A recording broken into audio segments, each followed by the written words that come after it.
Bakunzi namwe banywanyi mwitabiriye ino sango Fokode yabateguriye mu kiganiro kidasanzwe yabemereye ku bijanye n'ibikorwa vy'iperereza mu Burundi. Mwaramutse abandi mwiriwe.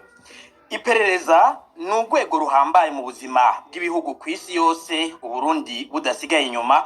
Urwo rwego rugakoreshwa ahanini n'amareta mu bijanye no kumenya ivyoza bihungabanya umutekano w'igihugu, kwikingira abansi, cyo kimwe no gukingira ubutunzi n'ibindi bisata by'ubuzima bw'igihugu. Mu Burundi urwego rw'iperereza kuva mu 2015 ruvugwa kandi rukanakekwa mu mabi menshi harimwo ayo guhohotera no kugandagura abanyagihugu, urw'agashinyaguro, kunyuruza abantu bakabugwa irengero, gutegura amarementanya, gupfunga abantu bunyamaswa n'ibindi. Mu masezerano y'Arusha muri Tanzania ibijanye n'ibikorwa vy'igendereza vyari vyarumvikanywe ko kugira ngo iperereza ntirizosubire gukoreshwa mu kugirira nabi no guhungabanya umutekano w'abarundi na cane cane abatavuga rumwe n'ubutegetsi. Mu vyegeranyo bimaze gusohorwa n'ishirahamwe Fokode mu mugambi ndondeza, iryo shirahamwe ritunga agatoki urwego rw'iperereza mu kunyuruza no guhohotera abantu.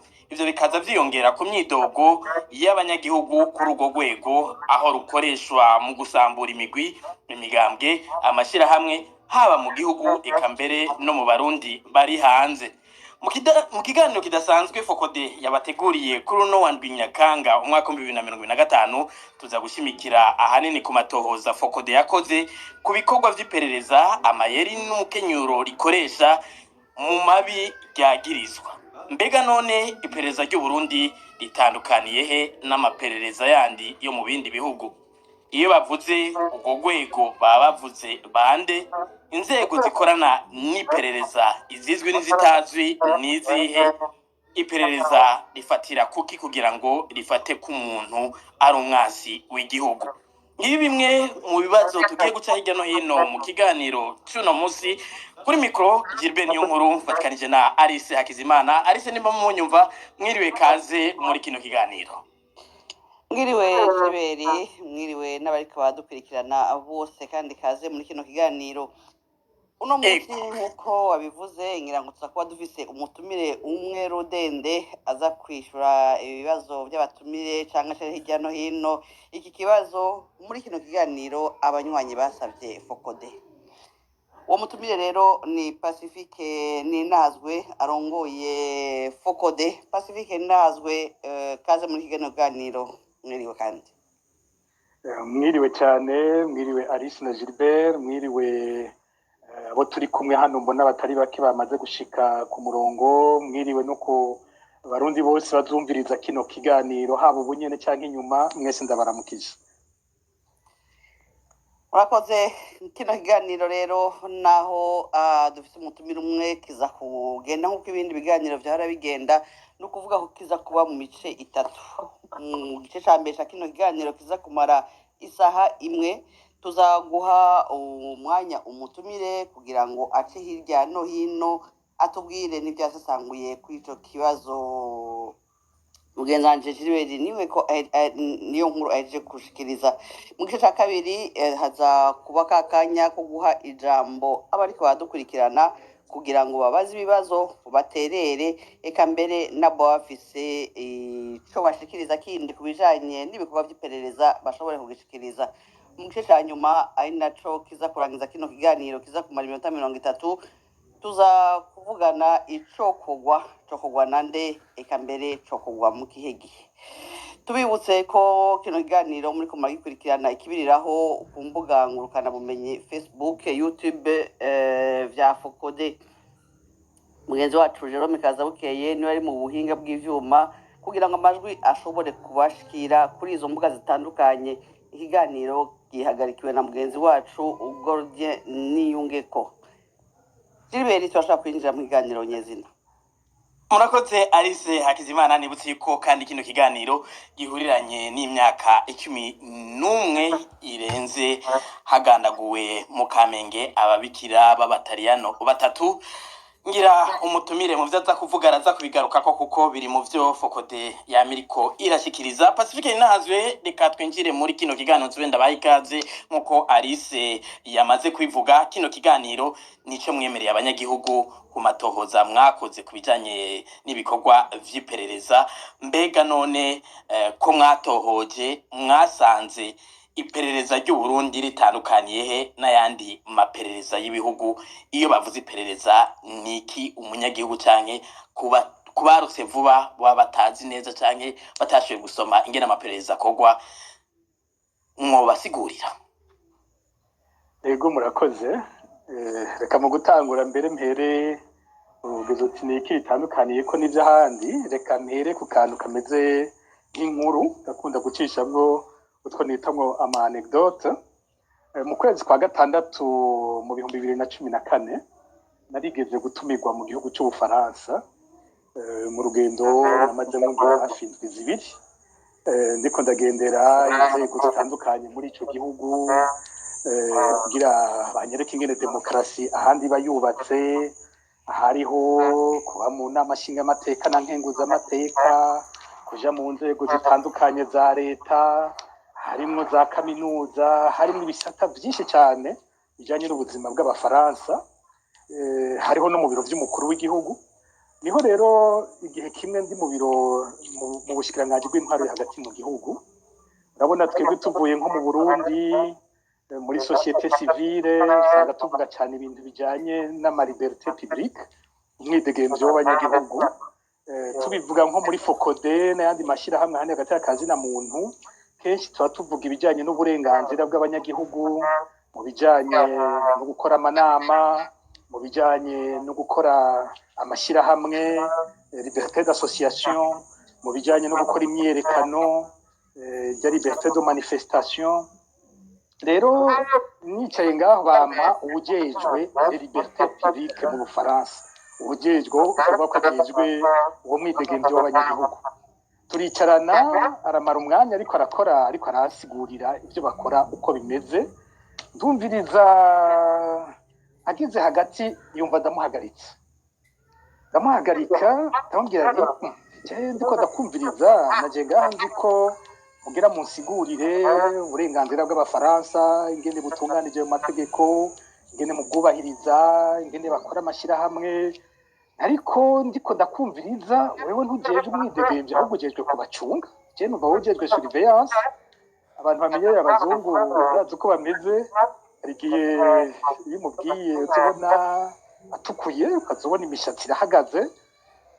Sinatahuye ikibaye icarico, sinatahuye ko yumvise ko natahuye ibyo ariko aravuga, kuko burya barashobora kuvuga igifaransa akagikubita neza, tabizi neza ahubwo umuvuga zawe nyinshi ukamenga uriko uravyumva, ugasanga wumva amajambo ariko nturi kurumva ivyo ariko aravuga vy'ukuri. Rero nawe igifaransa nyaco yarakivuze, kiba gifobetse ibintu vyinshi, mugabo ndumviriza uyu muntu ariko ambwira vy'ukuri umwidegemvyo canke ariko abwira gucunga abantu. Niho rero ndamuhagaritse nabwira nti ibintu je numva wewe uri kubwira gucunga niyo kumbwira ko baho umwidegemvyo. Rero nawe aratahura ko natahuye neza akazi akora kariko, aca arambwira ati rindira gato rero ngaha duhagarare. Tuwe urabona urashobora guca mu barabara yacu ukarengana, aranyereka ati hajya wahaciye, urahaca neza nta wagukozeko, n'ubu ni wava ngaha mu biro urasubira urengane nta uza kugukorako. Wibaza yuko ivyo biza gushoboka gute? Ni gute twebwe dukora ku buryo abantu bose bari kuri irya barabara bashobora kugutegera bakakwica ntibabikore? Tuza kubigenza gute kugira tumenye umwasi wowe ufise aha mu Bufaransa muri no misi uzomaraha tumubuze kwaza kukugirira nabi? Wibaza ko twe tubikora gute? Nimubikora gute nyene? Ati bisigura ko ducunga ibikorwa by'abantu bose, ducunga abantu bari kuri irya barabara bose ibyo bariko baravugana. Twe tuza kuba tubizi, turaza kwiga abantu bahara baribo, dukora uko bishoboka kose kugira tumenye ko atangorane uza kuhagirira. Rero mwebwe muvuga liberté publique n'ivyo muvuga ivyo byo gusohora ivyumviro byo kwidegemvya, atariko natwe liberté publique ko tuzivuga no gukora ku buryo izo liberté publique mwebwe muzironka. Umuntu uwo munsi abanyuguruye amaso aca anyereka n'ibindi byinshi, arabwira ati ugiye mwe muzi ngo inzego zicunga abantu muzi ko ari amaserivisi de renseignement kujya muyavuga, ntimuzi ko ibintu bishobora kubacunga nk'abasitwaye ari byinshi rwose. Amakarorero k'umubankiye nkambwira ati dufate nk'umuntu akora muri banki, aturazi banki wowe ufisemo konti, igihe cyose ahantu ugera ukarotira amafaranga yawe ko banki yamize aho ugeze, igihe cyose uyatoye bakabona ati muri uyu mwanya Pacifique ageze aha aratoye amafaranga yiwe kuri ATM iraha cyane yagiye kuri gishe ya banki iraha, mu banki yamaze iyo ugeze. Cyari uwundi muntu mutibaza muganga, turazi muganga amakuru agufise ko kunangana, arazi igihe wivuriza, arazi iyo utora imiti, arazi ayo makuru yose agiye arabakasambere agiye arashyirwa hamwe, akora iperereza ridasanzwe kuri wewe, aca mu bundi burero bwinshi cyane, sanga anyuguruye amaso ku bintu ntari bwigere nibaza ku bijyanye n'igikorwa cy'iperereza iyo kiva niyo kigera niyo nyine kingana. Bo rero kubera ko iterambere mu bihugu bya burayi iterambere rigeze kure nko muri ibi by'ubuhinga ngurukana bumenyi, usanga ibintu byose bimeze nk'ibifatanye byose bigahanahana amakuru yerekeye umuntu, ariko iwacu usanga tutarahagera nko ngaho. Turi uri nk'iburaya kwiyunguruza, ukoresha ikarata yo kwiyunguruza, carte d'abonnement igutuma winjira muri train, igutuma winjira muri tram, igutuma winjira muri ibi byose dukoresha mu kwiyunguruza. Usanga aho tuja kubifatira ya karata uguma ubanza kuyikoresha bikakugururira ukinjira. Ivyo bintu byose ni ibintu biguma bivuga ati nakageza. Ayo makuru yose akaba ariko arahanahanwa mu bintu byose. Ico tuza gutandukanira ko n'iperereza ry'iwacu niriye. Iperereza ry'ahandi riracunga n'ivyo abanyagihugu, mugabo ikabacunga mu ntumbero y'ukubaronsa umwidegenzi wabo.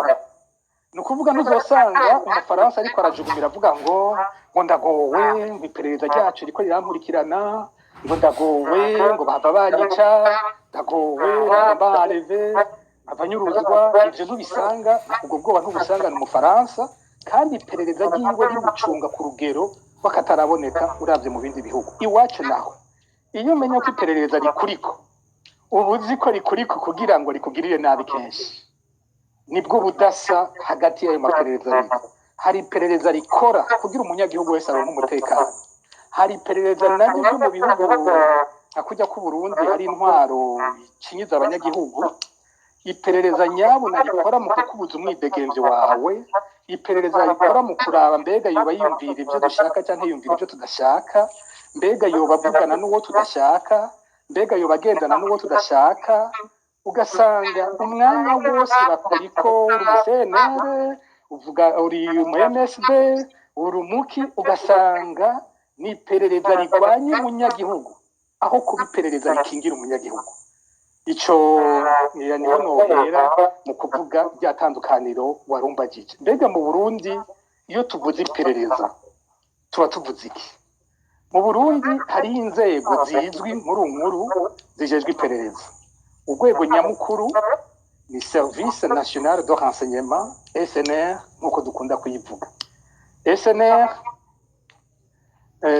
igengwa n'itegeko, hari itegeko rigenga, itegeko ryatowe mu 2019. Iyo wari we wese arikeneye arashobora kuritora naho uja muri Google andika loi organique sur le Service National de Renseignement du Burundi, ubwo nyene uraza kurironka itegeko rigenga iperereza ry'u Burundi, uraribona niryo riza kukwereka ivyo SNR ijejwe ivyo ari byo. Ubwo ni rwego rwa mbere. Urwego rugira kabiri rugejwe iperereza novuga rukomeye ni renseignement militaire, ni iperereza rya gisirikare kenshi twita G2. Kumbone nuko ndiko ngenda menga ndiko ndatera nyaruka gose nkiri nko kuri SNR. Umuntu agiye kuvuga nka SNR ingene itunganije, SNR ku mutwe hariho umukuru wayo, ariko ni gisata kitwarirwa mu biro by'umukuru w'igihugu. Umuntu yovuga ko umukuru wa SNR burya ari President Ndayishimiye, mugabo hakaca habaho umukorera ujejwe kumukurikiranira ico gisata bita administrateur général du service national de renseignement, ou général Ildefonse Habarurema batazira King. Arafise n'icegera, abo nibo bari ku mutwe musi arafise izindi nzego ziperereza ubuhinga ziri munsi yiwe n'abahanuzi. Mu nyuma hakaza igisata gikomeye kindi we ni uwo bita chef de cabinet. Chef de cabinet arakomeye rwose muri renseignement y'u Burundi. Iyo turiko turakora amatohoza y'abanyurujwe niho twagiye turamumenyera. Niwe atanga nk'amafaranga yose akoreshwa mu bikorwa mu ma operation, sinzi ngene no kwita operation mu kirundi ndavyita ibikorwa, mu bikorwa by'iperereza. Dufate nk'ubu bavuze bati hariho umugwi barungitse kuja gufata naka, kuja kunyuruza naka anaka, uwo mugwi barungika barawuha amahera y'ico gikorwa. Rero ujya chef de cabinet ategerezwa gusinya kugira ngo ayo mafaranga aza gukoreshwa muri operation asohoke. Bisigura ko amabi yose akorwa n'iperereza chef de cabinet yose arayazi, aba yafise ko uruhara kubera ko ari wasinya kugira ngo ibyo bintu bije gukorwa mu kubitangira amahera. Uwo nawe witwa General de Brigade Emmanuel Ndayiziga. Bano batatu mvuze, mukuru w'iperereza, icegera ciwe na chef de cabinet, bafise icubahiro kingana n'icabashikiranganje. Bavuga bati bafise Laurent et les avantages d'un ministre, burya bangana n'abashikiranganje. Munsi yabo rero hariho izindi nzego iperereza, hariho departement yejejwe iperereza mu gihugu hagati, ariyo kenshi witwara bakunze kwita DDI. DDI bagombye kuvuga directeur de la documentation intérieure. Iri jambo rya documentation ndarice ku gato naryo nyene abantu baca bibaza ati kubera ko bari bavuga SNR kandi akavuga documentation. Mu myaka y'imbere je nkiri muto iperereza ryitwa Sûreté Nationale ku ntwaro ya Bagaza, ku ntwaro ya Buyoya, iperereza ryitwa Sûreté Nationale. Mu nyuma igihe haje Perezida Melchior Ndadaye yarahinduye izina ayita Service de la Documentation Nationale. Ivyo rero barabigendera kugira kitari gito, amasezerano yarusha nayo arahindura izina, ariho azi itegeko ryo muri 2006 ritomora ko ari Service National de Renseignement. Nuko ayo mazina yagiye arahinduka. Rero yavuze documentation cyangwa kumva umuntu akuze w'umutama kenzo kuvuga ngo muri sûreté. Donc yabo uvuga sûreté, yabo uvuga documentation, yabo uvuga twese tuvuga ngo SNR, byose ni bimwe mu rwego rumwe. Rero munsi namaze kuvuga ko hari ujejwe iperereza mu gihugu hagati, benshi batazira DDI, hari ujejwe iperereza ryo hanze y'igihugu, département du renseignement extérieur, hariho na département ijejwe kuraba abakozi ba SNR, département zitatu zo ziri ngaho munsi. Ugiye nko kuri iyo département ya renseignement intérieur mu gihugu hagati, nawe arafise ibisata bitandukanye, harimwo nk'ibisata by'iperereza mu ntara zo bita direction provinciale. Muzosanga mu mvugo y'abakozi bo mu iperereza kenshi babita ngo aba DP. Iyo bavuze DP aba ariko bavuga utwara iperereza mu ntara. Munsi yabo hari abatwara secteur kenshi usanga yahora ari nk'amakomine 2 canke 3. Ubu kubera ko amakomine ari manini nibaza ko secteur usanga ari komine yose. Hanyuma abo nibo bazwi nyene nk'abakozi, usanga barimo imigwi itatu: aba administrateur, aba officier n'aba inspecteur du renseignement. Nuko bagabuye. Ariko iperereza rifise abandi bantu benshi cyane barikorera, udasanga bo banditswe nyene nk'abakozi nkuko usanga urutonde rw'abakozi ba SNR. Abo nabo ni umugwi wabo bita aba informateurs.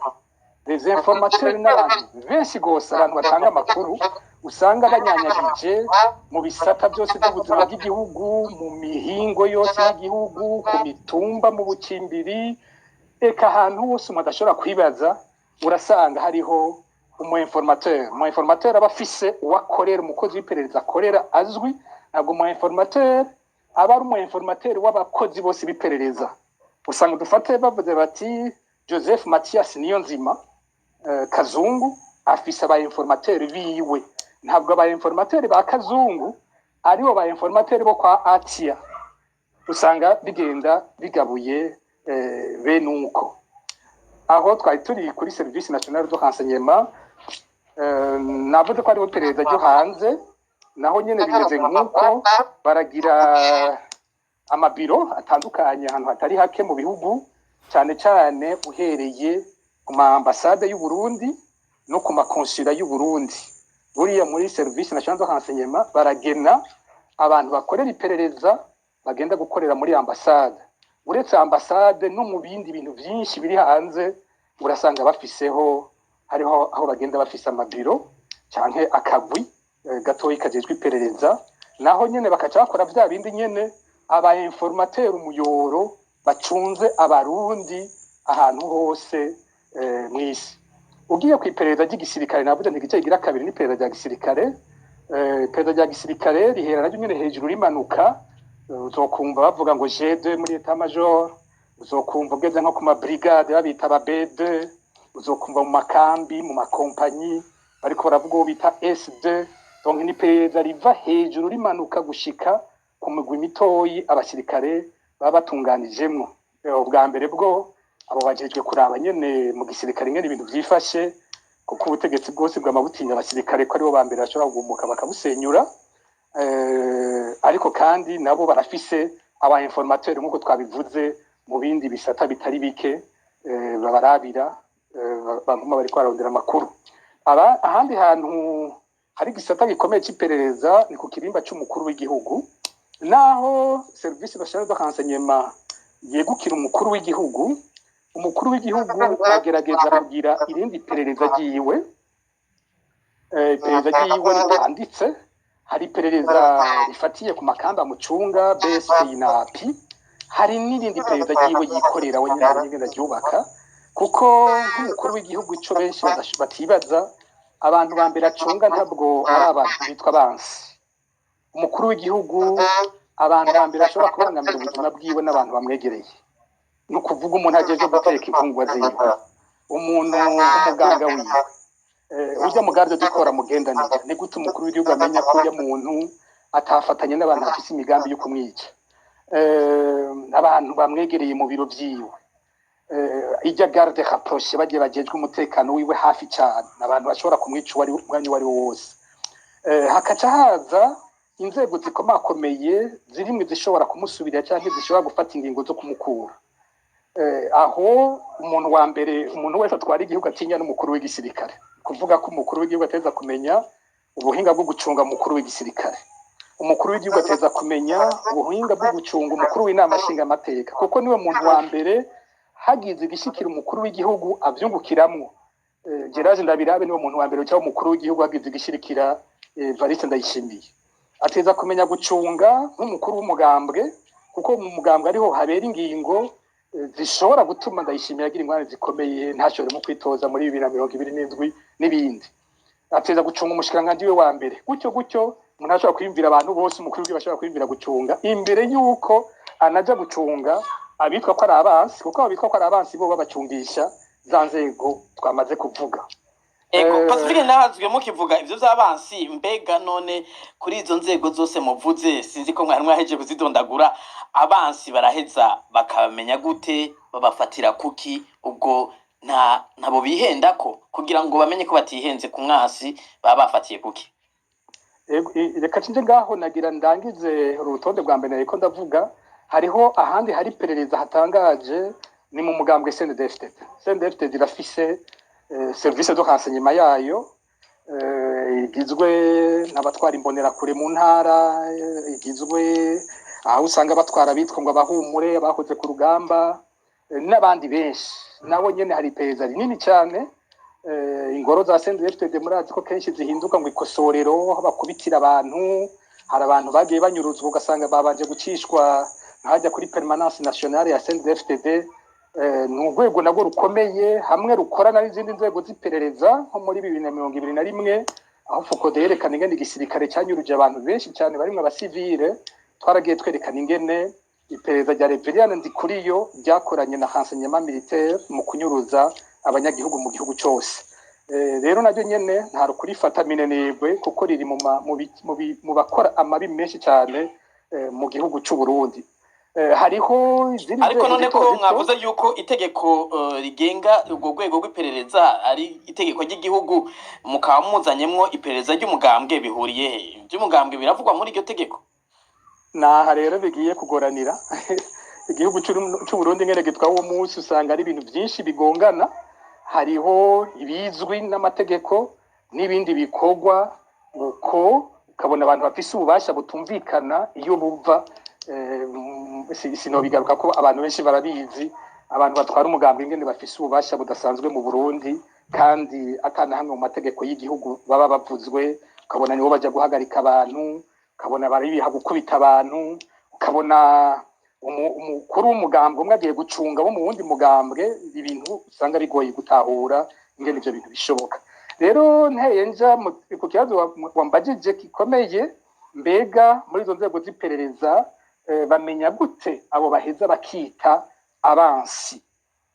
Hariho igikorwa mu iperereza hafi buri mwaka canke ku kiringo kinini, ni igikorwa bita définition de la menace à la sécurité nationale. Ico ni ikintu baza barakora bwa mbere bagishyira ku mwanya munini, bakongera bakaza barakigirira evaluation ku mwanya muto muto, dufate nko ku mwaka. Aho rero niho bicara bakaraba ati umwansi wa mbere dufise mu nzego z'igihugu abangamiye inzego zacu ninde.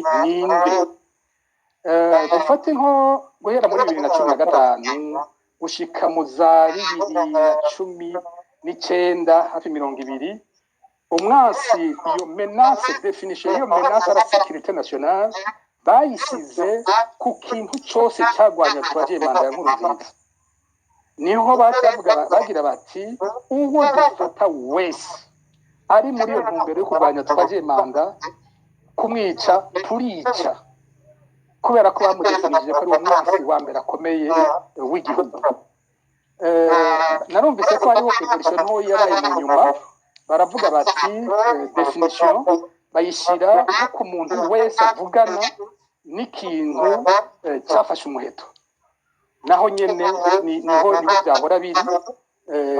Harambwiye bati nko muri CNDH tubona yaho irongowe na Vinyi, bari barabwiye bati iyo mu iperereza twafashe umuntu, ku bindi byose mwashobora kuza kubaza, mugabo yihinjiramwo akantu kavuga ko uwo muntu akorana n'imigwi yafashe ibigwanisho, ntimuze mwiriwe muratubaza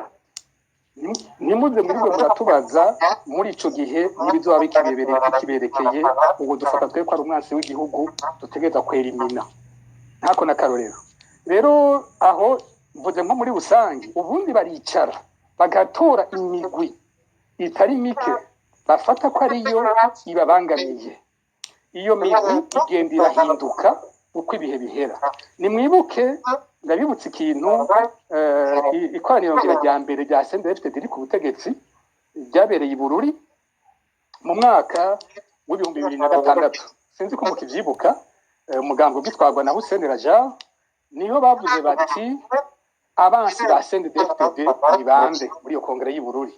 Niho badeterminye babivugira muri kongere ico gihe, bavuga ko abansi ari imigambo itavuganwa n'ubutegetsi, ari amashirahamwe yigenga n'amaradiyo yigenga.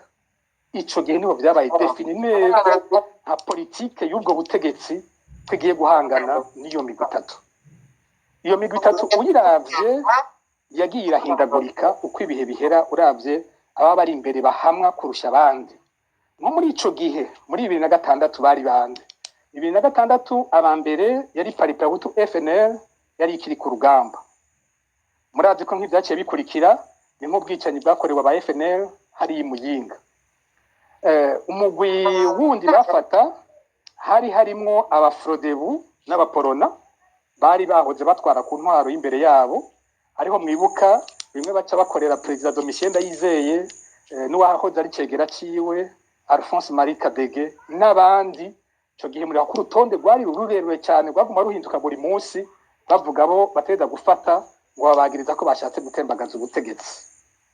Ugiye nko mu mashirahamwe yigenga ico gihe, abansi ba mbere baza yari amashirahamwe nyene aguma ashira habona ivyo ubutegetsi buriko burakora bitari vyo. Hariho nka PRODH yaguma yerekanye nk'ubwo bwicanyi bw'Imuyinga. Hariho nka Oricom yari yavuze ibijanye n'igurishwa ry'indege yarerera umukuru w'igihugu.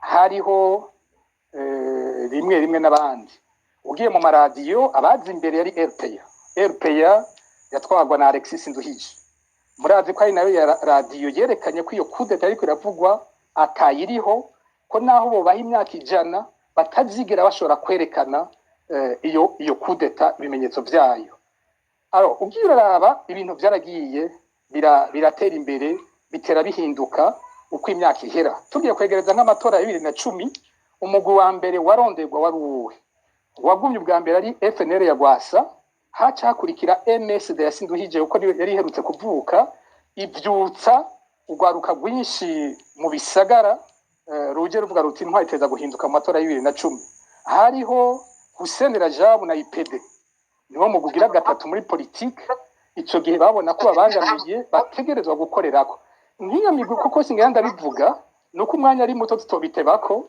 usanga hamwe hose muri ibyo uza kubona ivyakozwe bijanye no kurondera kwica abantu muri iyo migwi kubapfunga kubagirira nabi kuko ari iyo migwi ubutegetsi bwavuga buti aba nibo batubangamiye ugiye muri societe civile muri iyo myaka nka force ijwi rya force ryari ryaduze cyane kubera ko twari ko dukora nko kuri dossier ya Ernest Manerungu nkawe ucubona ibintu byose byakorewe urunani force muri ico kiringo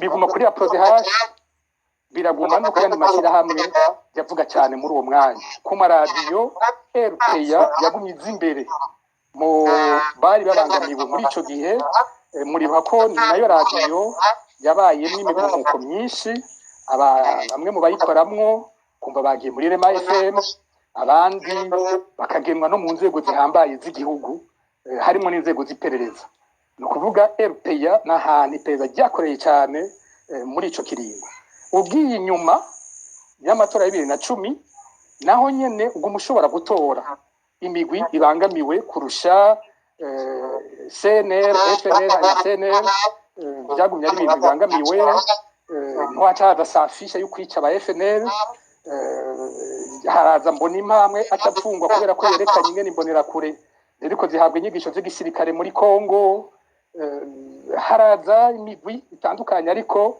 yaba nka societe civile muri Force Focode APRODH uguma ubibona ingene ibyo bintu bibangamiwe kubera uruhara byari ko birakora mu maradiyo igumye imbere hagakurikira Connaissance akaja ko Isanganiro bonesha ariko RPA yaguma iri imbere mu bintu bibangamiwe kubera ko ari yaguma itohoza ibintu byinshi ikabishira ahabona muri ico kiringo tubandanye tunyaruka kugira mushobore kumbaza utundi tubazo ugiye nko mu bihe bya none 2015 uravye ingene badefinisa uwo mwasi bwa mbere bwo nabagize imyerekano bahakana ikiringo cya gatatu cya nkuru nziza hacakurikira imihari yavutse y'abagwanyi rero tabara forebu urabona ko ivyo bintu aribyo bica bishyirwa ko inguvu hariho igihugu cy'u Rwanda kinyo cyarashyizwe ko inguvu zikomeye hariho mumenyesha makuru bari hanze n'amashirahamwe ariko arakorera hanze katwebwe twanaje kwerekana amabi ubutegetsi buri ko burakora usanga naho bwatwirukanye ijwi ryacu ntijyanumye uyu munsi ugiye ugasubiye karabuti uyu munsi aho badefinisa ko ari abansi ba mbere ni bande imbere y'abose uyu munsi hari M23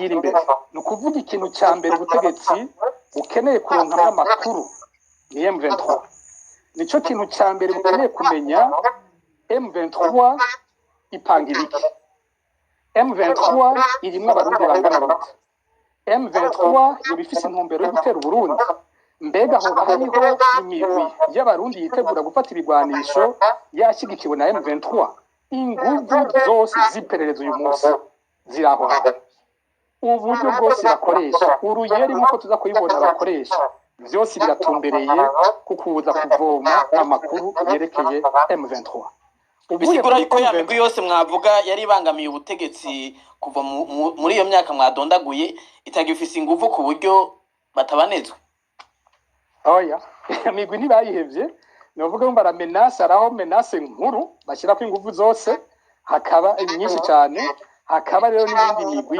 yindi nayo nyene bagumako ku rugero rutangana mugabo uyu munsi aho inguvu ziri nyinshi ni kuri M23 ahacakurikira ya migwi nyene twanye tuvuga dufate nko mu batavuga rumwe n'ubutegetsi ikiza je icyo nkundira abategetsi b'u Burundi baranafasha iyo ushatse kubyumviriza bo nyene barafasha kwerekana abo bariko ntibigorana nko mu mvugo baravuga cyane Red Tabara barayivuga baravuga ko ari batumye baja muri Congo baravuga ko bibaza kuri kumwe na M23 umva Red Tabara n'ubu iwabo ni fixation iracari kuco bitwa ko bacunze baguma bibaza bati cotera cyo hava gicisha muri Red Tabara rero aho barahacunze gose bakaca banayifatanya na MSD bavuye kuri Red Tabara MSD ubwo nyene cikurikira nko mu gihugu hagati wasariwe yagumye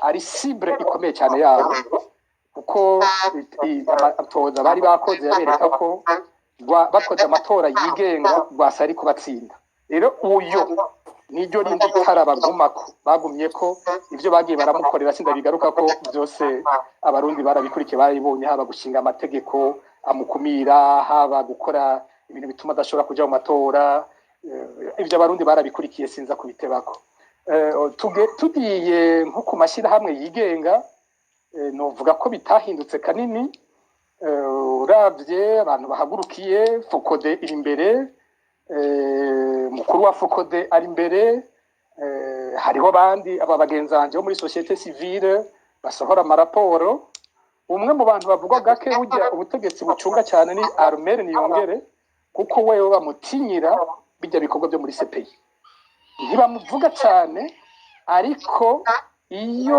uvugana n'abantu mu butegetsi ukumviriza urumva ko Armel Niyongere ariko ijisho ry'ubutegetsi buriya gose nawe nyene hamwe n'abandi bose usanga bariko barakora ibyo bintu bijanye no gufatana n'inzego mpuzamakungu zikurikirana iby'agateka kazi na muntu hanyuma mu maradiyo urabibona ibinyamakuru vyigenga bibandanya kuvuga babigumako bo ntibabivuga cyane ariko ntibabireka nta munsi n'umwe mwiperereza batumviriza amakuru ya RPA nta munsi n'umwe batumviriza inzamba ivyo navyo nyene babigumye ko hari ibi bishasha vy'amarezo sociaux vy'amaspace navyo nyene nuko ntibigeze navyo nyene babiriko muri kino gihe nk'ibintu bishasha byadutse batabona ingene bo bifata navyo nyene biga ingene boca babikontrola bakabidurumbanya navyo babiriko ubwucyo nyene rero muri rusange ico nagombye kuvuga ni giki ico ngomba kuvuga nuko iyo ugomba kwiga kumenya ivy'iperereza ririko rirakurikira wiga kumenya amakuru mu iperereza bakeneye ayariyo iperereza ni iki kenshi abantu bumvira ngo iperereza n'ibintu byo tubona mu mafilme 007 ntabwo iperereza ari bijya tubona mu mafilme iperereza rifatiye ku tuntu duto gose mu myaka iheze imbere y'uko haza nk'ibyo ingabukana bumenyi wasanga mu mabiro y'iperereza bafise ibyo bita amafishe ku muntu umwe wese no kuvuga mu iperereza bafise ko bafise fishi byanditse ko Gilbert Niyonkuru bafise fishi ya Gilbert Niyonkuru no kuvuga ko abakozi bose b'iperereza bashobora kugira ikintu baronse kuri Gilbert Niyonkuru hari umenya ati Gilbert Niyonkuru bose mu naka yari muri restaurant iyi hanyuma kenshi dukunda kumubona ajya muri restaurant afungurira aha ubu biransenye ubwo nyine bacagenda bakabyandika ku ifishe yawe bamenya aho ukorera bacagenda bakabishyira ko ati Gilbert Niyonkuru akorera bamenye abagenzi bawe barabandika ati abantu bakunda guhura n'aba iyo fishe ikintu cyose gikwerekeye kiba kiriko rero iyo fishe niyo mu gihe bishitse bakagufata ko ubaye menace kuri bo bategerezwa kwerimina bateza gufuta bateza gukuraho bakoresha ya makuru yose bakuronseko bakaca barabati duca hehe twinjirira he kugira tumushikire Gilbert tumwice canke tumukorera ikindi turavye ahafungurira ahanywera abagenzi abamwegera abamushikira ni ikihe kiza kudufasha gushikira Gilbert nitwakenera kumucafuza ni hehe tuza guca nayahe makuru yiwe dufise dushize ahabona Gilbert yoba yambaye ibara uko niko mwiperereza bakora rero ugashaka kumenya uti mbega uyu muntu yobakorera iperereza uza kuraba ko ivyo akora bigiye guhura na za nyungu z'ubutegetsi muri uwo mwanya ziza kubafasha kuronka amakuru kuri vya bintu byose bakeneye nta kintu kigora ubutegetsi nta byago ku butegetsi nk'iyo bwisanga budafise amakuru kubo bufata ko bahanganye kubo bafata ko ari umwasi wabo kubo bafata ko babangamiye nta kintu kibi ku butegetsi nk'iki muri ico gihe bakora ibishoboka byose barondera inkuru zijanye n'uwo muntu bafata ko bahanganye rero ni kenshi nabwira abantu nti uku kuntu abarundi bakunda kuvuga sinzi ko mubona ingene dukoze umurundi namuramukije muganiriye gatoya akakubwira ngo ngo mbega ngo banaka ntubazi buriya ni data wacu buriya ni iki wavuga ngo naka ngo naka ngo umunsi munaka namubonye aha urazi ingene naka gashaka kunda hanaka urazi ingene naka yamari kumwe na naka urazi ingene naka ntibazi ko bijya nyene ari byo bikorwa by'iperereza amatwi y'iperereza bariko arakira ivyo byose agenda kubika aronderamwo ivyo azotora kugira ngo ejo aje gusambura umuntu rero iyo wumvise ibiganiro byinshi amajambo menshi aza arondera gutanga amakuru y'abantu bazwi ko baronderwa n'ubutegetsi mumenye ko ngaho hantu hari ikintu gikomeye cy'iperereza kiba kiriko kirahakorerwa mbega nyene Pacifique ni nahazwe mu matohoza mwebwe mwagize ngira ngo niyo namakuru abariko badukurikirana benshi barindiriye mwasanze amayeri uburyo iperereza rikoresha kugira ngo rifata abantu canke ryinjire mu mashirahamwe canke mu migango batavuga rumwe mwasanze ayo mayeri arayahe bakora gute babigenza gute amayeri twagiye turabona nza gufatira nko ku bintu tuba twaratohoje abatubona bagiye baranyuruzwa amakuru twagiye turahabwa na bamwe mu baba begereye ivyo bintu hari ibintu byinshi byagiye birakoreshwa bituma mu butegetsi baronka amakuru yingene baca binjira no mu migwi kugira ngo bayidurumbanye canke bagirire nabi abo babona ko babangamiye ni nk'ibiki ngene ndabica ko ku masonga nyaruka kuko ntivyoroshe ko kimwe cyose nogiha umwanya ukwiye twosanga kirande tutakiheza dufate nk'ibintu by'amagroupe WhatsApp groupe WhatsApp ni ikintu cyakoreshejwe cyane n'iperereza guhera imbere gato ya 2015 jewe nigeze kwivuganira n'umuntu yanyemeje ko yashoboye guhuza abarundi begereza ibihumbi 100 mu magroupe WhatsApp uyu muntu yabigize gute yagenda yumvishije abantu kumva ko n'ingoga na n'ingoga bakora amagroupe WhatsApp ahuye n'ibintu babakoramo n'ibintu babagenderamo n'imigwi itandukanye rero iyo abantu bamaze kubashira amagroupe WhatsApp cyambere bagira ukwizerana kunini ukabona abantu atanahamwe bazi mugabo ukora ko mufise groupe WhatsApp imwe ibabwira bimwe ibyo mwemera bimwe ibyo mukunda bimwe na rimwe mukishurana umwe akavuga ibyo ushaka ugasanga bafashe kumengo barazinanye ni n'abagenzi ataho barigera bahurira aya magroupe WhatsApp yafashije iperereza kumenya abantu batari bake aho bahagaze ku bibazo bya politike byari mu Burundi kuva muri 2015 wasanga ntimbara bigisha ba kaminuza bafite groupe WhatsApp ugiye mu banyeshuri ba kaminuza bafite groupe WhatsApp abava muri commune kanaka bafite groupe WhatsApp utuntu twose groupe WhatsApp bica bifasha rya perereza kwakirira rimwe amakuru y'abantu benshi cyane ndibuka nka groupe WhatsApp yantangaje nyuma bose gato cyane ya 2015 groupe bita ngo Ami du changement abaopoza bose bahurirayo abadere baopoza b'imigambwe ba société civile bibiki byose bahurirayo umunsi umwe nzabona ngo bavuganye ngo bagira batumire ngo Godefroid Niyombare ngo niwe mu invité wabo muri iyo groupe banyene naciye nandikira uwo muzikira nibwire yuko agirabwe mu mutego wiwe wa mbere kuva hunze ibindi ibibaho aya magroupe WhatsApp ni ibikorwa by'iperereza ntaze kwita muri uwo mutego agira mutege ngaha hantu groupe WhatsApp zaranyuruje abantu benshi gose ugasanga umuntu muheruka bwa mbere iyo groupe ya bose umuntu akaca kwandikira kamenya murazinanye mukamara iminsi muvugana uko iminsi ihera mwizigirana mukaca muhana amabanga yose hanyuma bikaviramwo abantu kuvuga ngo baje guhura ngo bagira bagitanguza urugamba ngo bagira bagira ibiki dufise muri ndondeza abantu benshi bapfuye gutyo hariho nk'uwo twatanze akarorero muri ndwi witwa Claude Nduwarugira yahuriye n'umukenyezi umwe muri groupe WhatsApp batangura kuganira tangura kumuganira ko yifuza kugwana biruhuka bamunyuruje mu Rumonge bavuze ngo agiye guhura n'uwo mukenyezi hari n'amagroupe uzabumva umwanya muto ngo nibahure bagira umunsi mukuru bamenyane n'ibindi byinshi hari abo tuzi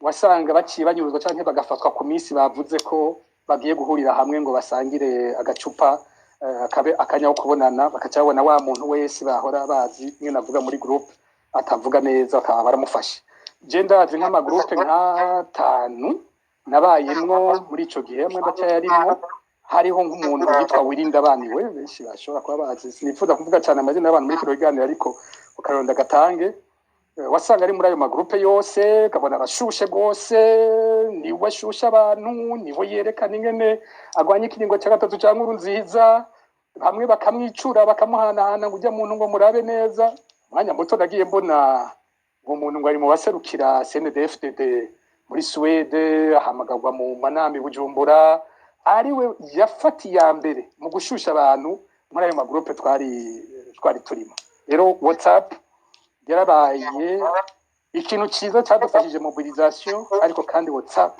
yarabaye umutego ukomeye cyane ku bantu benshi hari abandi bafashwe hakoreshejwe nka Facebook kuri Facebook byakozwe n'ibiki cyambere cyakozwe habaye gushiraho profile nyinshi z'abantu biyitirira abantu baba bazwi hariho nk'igihe nigeze kuraba nk'ama profile yari yitirirwa Petero Karaberi Mbonimpa yararenga 30 narigeze kubona Margarite Barankitse zarashikana nazo nyene nk'izo wagenda kubabaza abo nyene ukumva abo nyene nakubwira ko ata WhatsApp ata Facebook bariko barakoresha ico gihe abantu benshi baraguye muri iyo mitego babwirwa ngo kumva ngo Mbonimpa ngo yamubwiye ngo bagira bakorane ngo amufashe ngo kuzara murabira ngo mubabohero ukumva uwundi ngo Barankitse ngo yamwandikiye bagira muhakazi kamubwira hazotwara dossier yahagera agasangaza guhura n'abakozi b'iperereza bacamutora ico ni kigwanisho gikomeye cyane cyakoreshejwe muri iyo myaka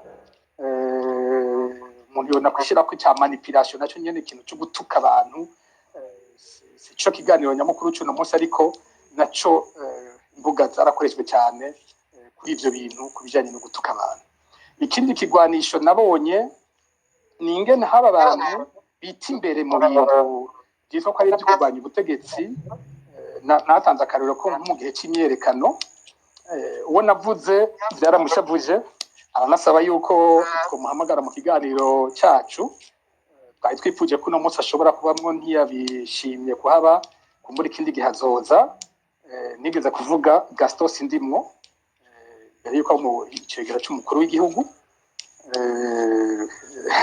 no ku telefone narigeze kuyimubarira avuga ko tumubeshera ndavuga ko yabimbwiye avuga ati ibyo bintu abayibahaye baranyambitse barambesheye mugabo ndamugandije ko ndabifise bimeze gutya rero ico gihe baraba ko Gaston Sindimwo yagize umugwi w'ugwaruka akarutegura siwe wenyine hariho n'abandi babikoze bakarungikwa mu makartier haba ariko habera manifestation bakaja muri bajya abantu b'imbere igikorwa cyabo kikaba ico kumenya neza aho bafata ko ari aba organisateur baba manifestation bakongera bakora igikorwa mu nyuma cyo guteranya aba manifestant n'aba bafatwa nk'indongozi z'imigambwe indongozi z'amashirahamwe yigenga kugerageza gukora ibishoboka byose hakabaho déconnexion hakabaho ukwanka abo bantu bitwa indongozi ico cyarabaye gose kandi n'igikorwa n'ubu mubona kibandanya gifise abagikora muri uwo mwanya bamwe mu bakoze ico kintu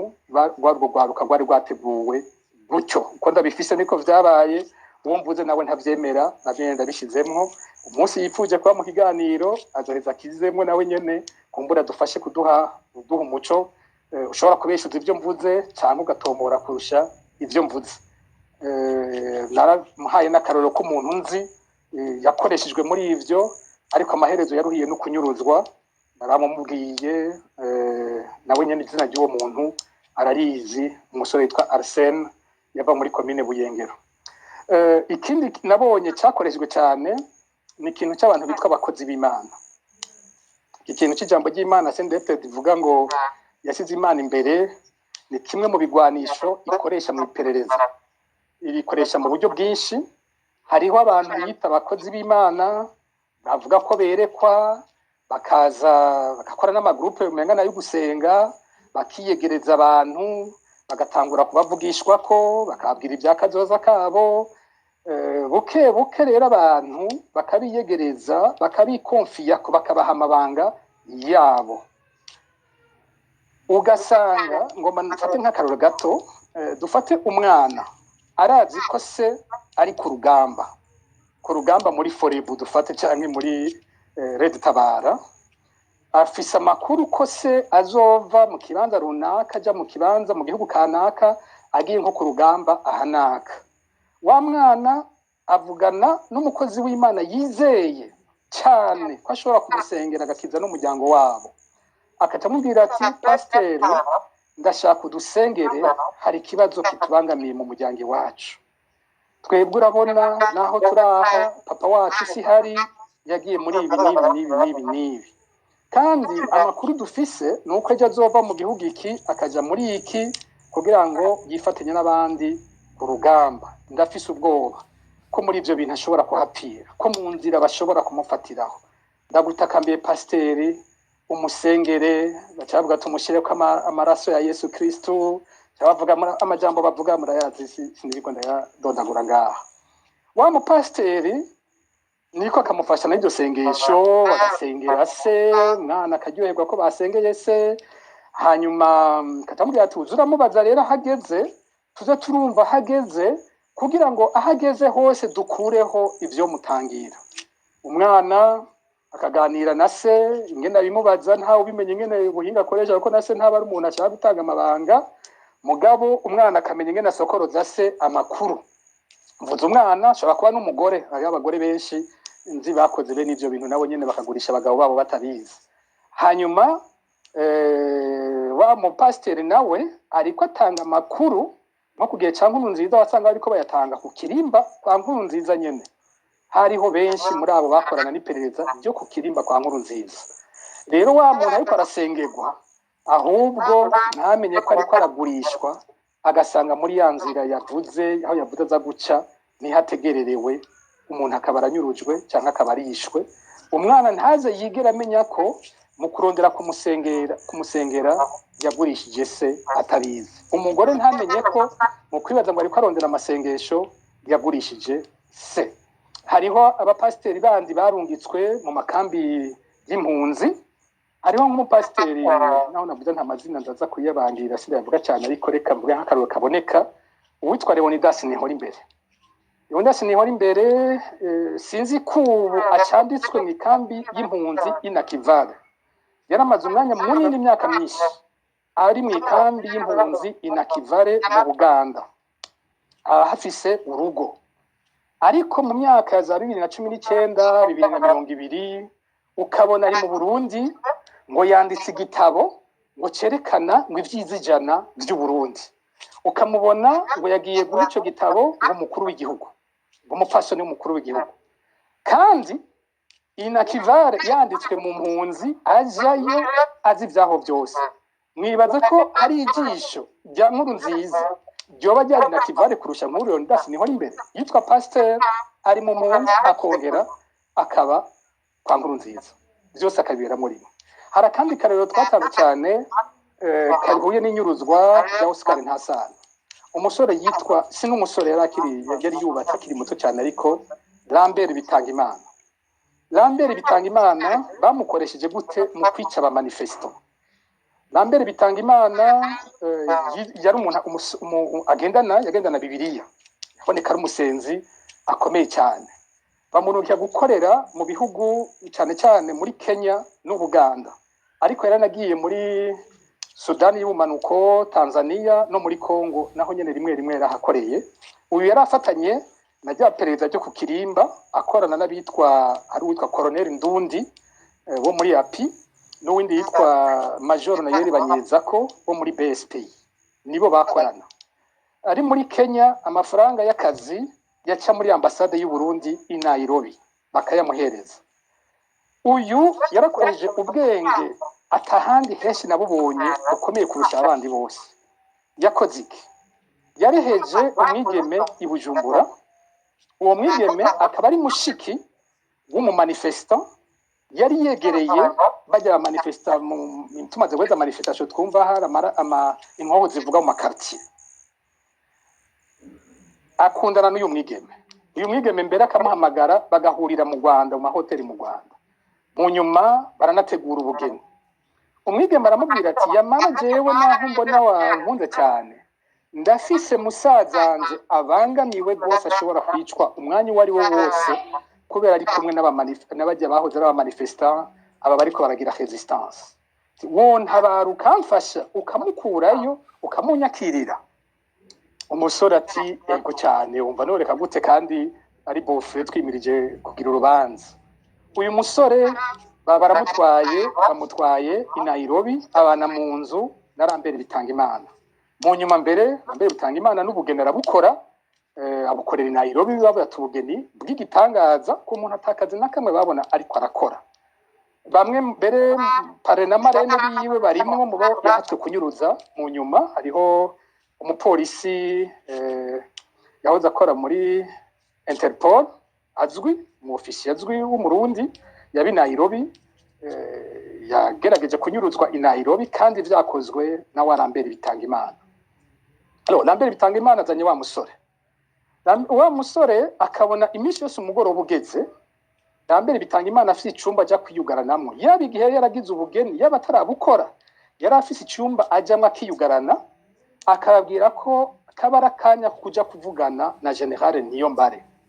Ariko waba ari umwanya wo kuja gutanga raporo muri rya perereza ryo ku Kirimba cy'umukuru w'igihugu. Umunsi wose yawumara ariko akora iki? Yawumara ariko arabaza wa musore yavani Bujumbura amubaza amakuru y'abajya ba manifestant. Ujya nawe bavanye nabajya ivyo bategura ivyo bahoramo barazi ko bari kumwe baramubwira bati uyu munsi turagira iki?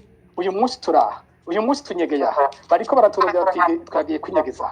Ako kanya nyene bavuze aho binyegeje haca umugoroba umwe mu nyuma bakazabona mu iperereza baje kubafatira muri vya bibanza bakibaza ingene ivyo bintu bishoboka. Uyu musore yagiye gutahura ibiriko biraba haraciye igihe kinini nibuka umuntu telefone yariko ararira ariko aravuga ati jewe naricishije abagenzi banje ntabizi bivuye ku makuru nahaye Lambert Bitangimana nari nzi ko akorana na General Godefroid Niyombare ntazi ko ariko akorana n'iperereza. Uyu musore wenyene yakora mu nyuma yabaye n'umugabo yakorana n'ibipolisi byo muri ivyo bihugu mu mafaranga bamurungikira yaraheza akagura abapolisi aguze akaba aribo atuma nk'ibikorwa byo kuja gufata abahunze bakabica bakabapfunga bakabanyuruza. Nk'ivyo navuze byahatse gushikira uwo mu colonel yakora muri Interpol ari abapolisi bahawe amahera na Lambert Bitangimana. Iyo baza kwica canke kunyuruza impunzi iri muri Kenya wacu musanga nawe yimutse yagiye mu Buganda na ya Bibiliya yiwe ngo yigisha ijambo ry'Imana ahandi ngo afise ngo ibidandazwa ngo agurisha by'abakenyezi ukamubona ina Kivale uwo mwanya bakaba ariko barakora operation i Nairobi. Akaca mara imisi mu Buganda avuye mu Buganda wasanga kenshi ari impunzi mu Buganda nayo ishobora kukigira ingorane akaba bikaza kuba wari Nairobi. Impera n'imperuka rero yiwe muri 2017 bamukoresheje igikorwa cyo kunyuruza Oscar Ntasano. Babigira gute? Yaje yiyita ko uko bavuga ngo aba diaspora ari umurundi aba muri Canada avuga ko ashaka kugurira itongo ryahariya kwitanganika kurigurira Oscar Ntasano. Ubwa mbere baragiye bararivuganye ko cyane mugabo imyanya yo kuja kuriraba kamera nk'igoranye ugasanga yamusabye ko baja kwaraba bwije. Ku munsi wo kumunyuruza yamusabye ko baja kuriraba mu gitondo ca kare yavuga ko umugore agira agende hanze rero ko atogenda atabonye itongo ko ari byiza yoja kuribereka. Oscar Ntasano azinduka mu gatondo ka kare mu masaha 12 aca ku kazi, bahura na Lambert Bitangimana ngo agiye kumwereka itongo. Amaherezo ya Oscar Ntasano yabaye ayo. Ivyago Lambert yagize nuko igihe yaje kuraba Oscar Ntasano bari bamumenye, abo mu muryango bamwiboneye neza baragira ibimuranga. Hanyuma rero igihe Oscar Ntasano anyurujwe, umuryango uravuga neza uyu muntu yamuhamagaye uwo ari we. Amaze kumenyekana twese tubikorako mu gipolisi bumva ko ikibazo kigiye gukomera, hacafatwa ingingo ko mwiperereza ko bamwica nawe. Muribuka ikiziga ciwe cyatawe imuyinga iruhande y'imodoka ya Ntasano, ariko biboneka ko bamunize. Muravyibuka n'amakuru twatanze kenshi, ntoja guteba. Ego.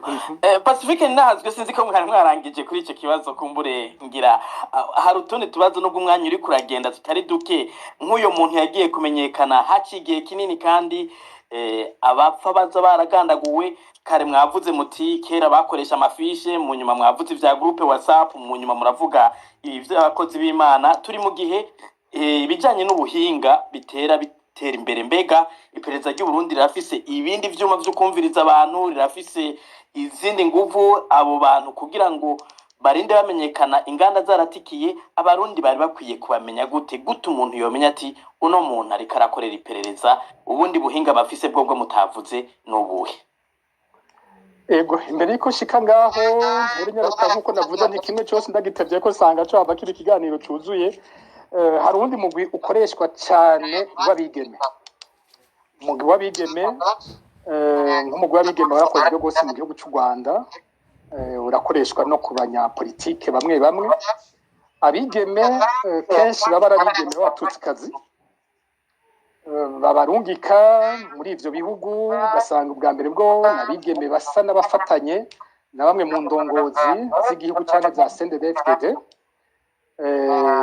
Hagira ubucuti bukomeye, sinza gukoresha amajambo atisoneye mugabo nibaza ko bakuze mwese mvuze mu bucuti bukomeye cyane muza kumva ubwoko bw'ubucuti bushoboka.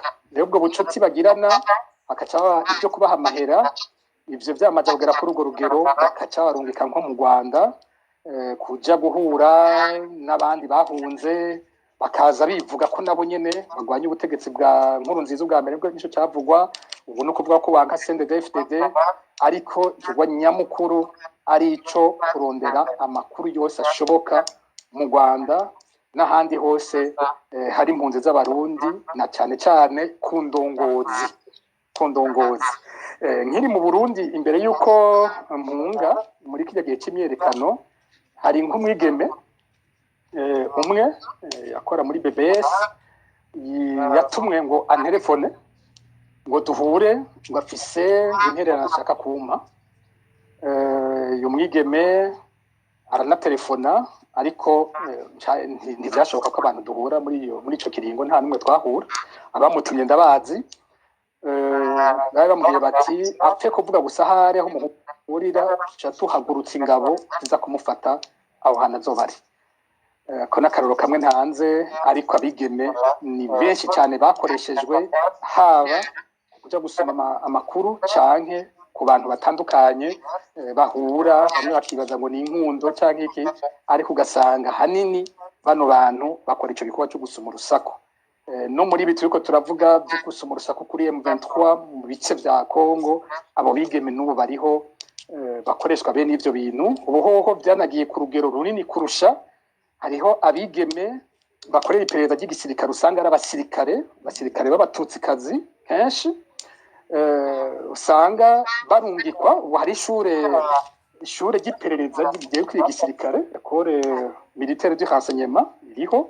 Usanga abo bantu bose bariko barigamwo, bakaca barungika nko muri Kongo mu bice by'abanyamurenge n'ahandi.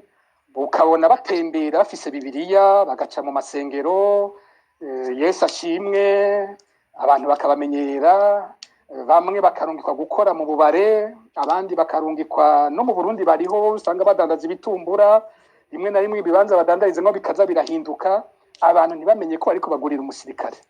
abo bantu baragisibije nabo nyene bari mu bandikira bamwe mu basirikare abantu bahoze ari abasirikare ba XFAB canke bakiri mu gisirikare canke bahunze bakabaganiriza cyane bene ibintu byo kugwana bakababwira ko bikenewe ko bafata umuheto ko bifatanya na M23 n'ibindi byinshi ari uko basapa amajambo mu nyuma bikabaviramwo kunyuruzwa mu bantu bagiye bafatwa muri 2024 2025 harabahuye n'ivyo vyago biva kuri bene abo bigeme sendetse rero nakoresheje sabigeme gusa hariho n'abasore bahajya mu gisagara abasore bamwe bamwe nigeze kubivuga nk'igihe hafatwa bajya abakoronere batari bake bagirizwa ko bari mu bishe President Ndadaye bajya benshi mu gufatwa hariho udusore hajya mu Zangagara n'ahandi za Mutanga Sud twarungikwa mu mihana yabo kumenya amakuru yabo kumenya iyo bava niyo baja bakaguma bariko baratanga ayo makuru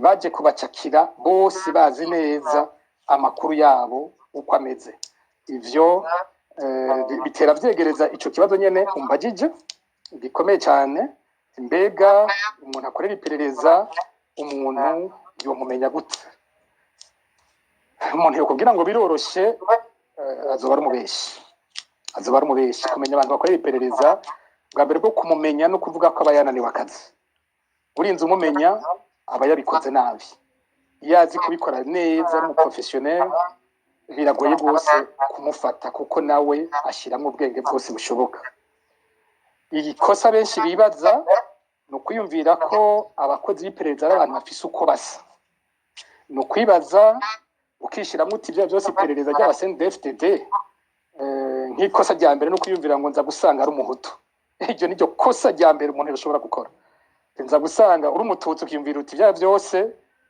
abantu bagwanye muri CNDD-FDD benshi n'abahutu CNDD-FDD bayirimo benshi n'abahutu uwo muntu yokorera iperereza zo bari umuhutu iryo ni kosa rikomeye cyane mu bijyanye n'iperereza hose yaba iry'u Burundi yaba iry'ahandi hakoreshwa umuntu asa n'umugwi bamutumyemo hari umuntu yigeze kuntera inkuru niba ko ari n'ibiganiro nayitanzemwo yavuze ati mbega uwo ushaka gukora inoti itariyo y'amadolari akaca akora inoti y'amadolari 30 byoshoboka ugakora inoti y'amadolari 70 byoshoboka mu gihe inoti ya vrai inoti y'ukuri iya 70 itabaho iya 30 itabaho wewe ukaca ukora $4 ya $30 n'iya $70 bishoboka ushaka gukora $4 uteza gukora inoti isa n'inoti y'ukuri ibaho ukora $100 ukora $50 ukora $10 ukora amadolari 10 amadolari 5 uteza gukora ibisa n'ibihasanzwe rero niperereza iperereza n'ibyashaka